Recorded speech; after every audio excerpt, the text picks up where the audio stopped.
नमस्कार दोस्तों। सुनो एक कहानी में आपका स्वागत है। ये हंसी पल, ये वादियाँ, ये खुला आसमां और झरझराती हवाओं के झोंके, ये अनोखे पल मानो मेरी जिंदगी से नाता ही तोड़ देते। मैं आज अपने परिवार के साथ प्रकृति का स्वर्ग कहे जाने वाली जगह स्विट्ज़रलैंड जा रहा हूँ। मुझे झरझराती हवाओं के झोंके और लहराती समुद्र की लहरों को महसूस करते हुए यात्रा करना बहुत आनंदित लगता है। मैं एकांत जगह में बैठकर इन्हीं पलों को महसूस कर रहा था। तभी मेरी पत्नी मेरे पास आकर बैठ गई और वहाँ मुझसे कहने लगी, कहाँ खो गए हो आरव? मैंने अपनी पत्नी आशी की आवाज़ नहीं सुनी और मैं आनंदमय ख्यालों में खोया हुआ डूबा हुआ रहा। फिर से आशी ने कहा, आरव, कहाँ खो गए हो तुम? इतनी गहरी सोच में कहाँ डूबे हो? तभी मैंने आशी से कहा, आशी, यही यात्रा महज 2 महीने पहले अगर हमने की होती तो क्या होता? मैं बस घबरा रहा था। अंदर से डरी हुई तो मैं खुद हूँ। अभी यात्रा करने में मेरा दिल पसीज रहा है। आरव, मैं तुम्हें और अपने बच्चों को नहीं खोना चाहती हूँ। इसी डर से मैं तुम्हें स्विट्ज़रलैंड की यात्रा के लिए मना कर रही थी। आरव ने कहा, तुम्हारा डरना भी लाजिमी है। जो होने वाला था हमारे साथ वह एक खौफनाक हादसा था। उसे भूल जाओ और ज़िंदगी के इन हसीन पलों के साथ जियो। इन पलों को कुछ और सोचने में मत गवाओ आशी। मैं आशी को समझा रहा था, जबकि अंदर से डरा हुआ तो मैं खुद भी था, क्योंकि मैं खुद अपनी पत्नी और बच्चों को खोना नहीं चाहता था। लेकिन वो हादसा तो गुजर चुका है, और जो गुजर चुका है उसे सोचते हुए आने वाले कल को बर्बाद क्यों करें? जिंदगी का कोई ठिकाना नहीं, जब आज हमें उस रब ने फिर से जिंदगी जीने का मौका दिया है। यही सोचकर मैंने पिछली ट्रिप कैंसिल होने के महज 2 महीने बाद भी फिर से स्विट्ज़रलैंड का टिकट लिया था। डर तो लग रहा था शिप में बैठने में, क्योंकि 2 महीने पहले जो हादसा हुआ था, उस हादसे में शिप पानी के अंदर डूब गया था। कुछ लोगों की लापरवाही के कारण यह हादसा हुआ। शुक्र है उस रब का जो हम उस शिप में नहीं बैठे थे, नहीं तो आज शायद। पूरे शब्द भी नहीं बोल पाया कि आशी ने मुझे रोकते हुए कहा, आरव, शुक्र तुम उनका करो जिनके कारण हम उस शिप में नहीं बैठ पाए। मैंने आशी से कहा, सही कह रही हो तुम। इसलिए मैंने अपनी कंप्लेन वापस ले ली थी और साथ में उनका धन्यवाद भी किया। यह सुनकर आशी बोल पड़ी, क्यों जी? आपने उनकी पुलिस कंप्लेन कर दी थी क्या? मैंने कहा, अरे नहीं, ऐसा कुछ भी नहीं था। मेरी और मिस्टर अर्जुन की गाड़ी का जो एक्सीडेंट हुआ था वह पुलिस केस बन गया था और मैं घायल हो चुका था। मुझे कुछ सुध बुध नहीं थी।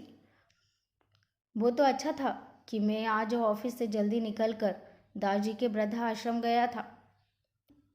मैंने सोचा कि कल मैं स्विट्ज़रलैंड जा रहा हूँ तो उससे पहले मैं दादाजी से मिल आऊँ और उन्हें डोनेशन भी दे दूँगा और साथ में अपने बड़ों का आशीर्वाद भी ले लूँगा, क्योंकि अगर मैं यह काम भूल जाता तो तुम मुझ पे गुस्सा होती ना।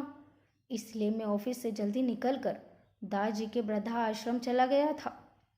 वहाँ से लौटते वक्त ही मेरी गाड़ी का एक्सीडेंट हुआ था और मैं घायल हो गया था, और जब मेरी आंखें खुली तो हॉस्पिटल में था और तुम मेरी आंखों के सामने खड़ी हुई थी।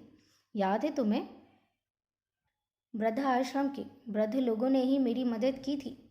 वे लोग ही मुझे हॉस्पिटल लेकर आए थे और उन्हें मेरे लिए इतना प्यार था कि उन्होंने मिस्टर अर्जुन के खिलाफ कंप्लेन करवा दी थी। गुस्सा तो मुझे भी बहुत था मिस्टर अर्जुन पे, क्योंकि उन्हीं के वजह से मेरी स्विट्ज़रलैंड की ट्रिप छूट गई थी। मैं इतना ही बोला कि फिर से आशी बीच में बोल पड़ी, अरे जी, गुस्सा तो मुझे भी बहुत आ रहा था, क्योंकि 1 महीने से मैं तैयारी में लगी हुई थी और तुम्हारे एक्सीडेंट की खबर सुनी तो बहुत घबरा गई थी। मन में कैसे कैसे ख्याल आ रहे थे तुम्हें लेकर। जब तुम्हें देखा तो दिल को ठंडक मिल गई। और भगवान से कहने लगी, क्या परेशानी है? अब ये क्या हो गया प्रभु? अब हम स्विट्ज़रलैंड कैसे जाएंगे? क्योंकि डॉक्टर ने आरव को आराम करने के लिए कहा है। मेरी और आशी के बीच में यही बात हो रही थी और फिर मैंने दबी हुई आवाज़ में कहा, अब कर भी क्या सकते हैं? लेकिन गुस्सा तो था, तभी मैंने मिस्टर अर्जुन की कंप्लेंट वापस नहीं ली थी। कुछ समय बाद डॉक्टर ने मुझे घर ले जाने की परमिशन दे दी थी और आशीष से कहा, इन्हें आराम की ज़रूरत है, इनका ख्याल रखें। उसके बाद मैं और आशी अपने घर आ जाते हैं। रात हो चुकी थी, लेकिन खाना खाने का मन नहीं कर रहा था। मैंने सोचा, मैं नहीं खाऊंगा तो ना तो आशी खाएगी और ना ही बच्चे, क्योंकि सभी दुखी थे स्विट्ज़रलैंड ना जाने के लिए। फिर मैंने जैसे तैसे सभी को मनाया और हमने खाना खाया। वह दिन जैसे तैसे निकल गया। सुबह जब मैंने अखबार पढ़ा तो मानो मेरे होश उड़ गए हों, और बहुत खुश भी था, क्योंकि हम जिस शिप में स्विट्ज़रलैंड जाने वाले थे वह शिप पानी में डूब गया। दुख भी था, क्योंकि उस शिप में काफ़ी लोग मारे गए।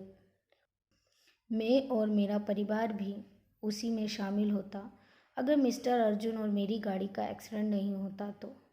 यह ख्याल मेरे मन में जैसे ही आया, मैंने तुरंत मिस्टर अर्जुन की कंप्लेंट वापस लेते हुए उन्हें धन्यवाद कहा। आज आपकी ही वजह से मैं और मेरा परिवार इस दुनिया में है। तभी मैंने सोचा कि जो होता है अच्छे के लिए होता है। दोस्तों, अक्सर हम परेशान हो जाते हैं क्योंकि हमारे मन का कुछ नहीं होता। कुछ काम बिगड़ गए या कुछ काम नहीं हो पाए तो हम सोचने लगते हैं कि हमारे साथ केवल बुरा ही हो रहा है। पर उस काम के रुकने के कारण हमारे साथ कुछ अच्छा भी ज़रूर होता है। बस कुछ चीज़ें हमें दिख जाती हैं, कुछ नहीं दिखती। जो काम पीछे बिगड़ चुके हैं उन पर अफसोस करना छोड़िए और आगे की सोचिए, क्योंकि जो होता है अच्छे के लिए होता है। अगर आपको यह कहानी अच्छी लगी हो तो इसे लाइक करें, और इसी तरह की और कहानी सुनना चाहते हैं तो हमारे चैनल को सब्सक्राइब करें। धन्यवाद।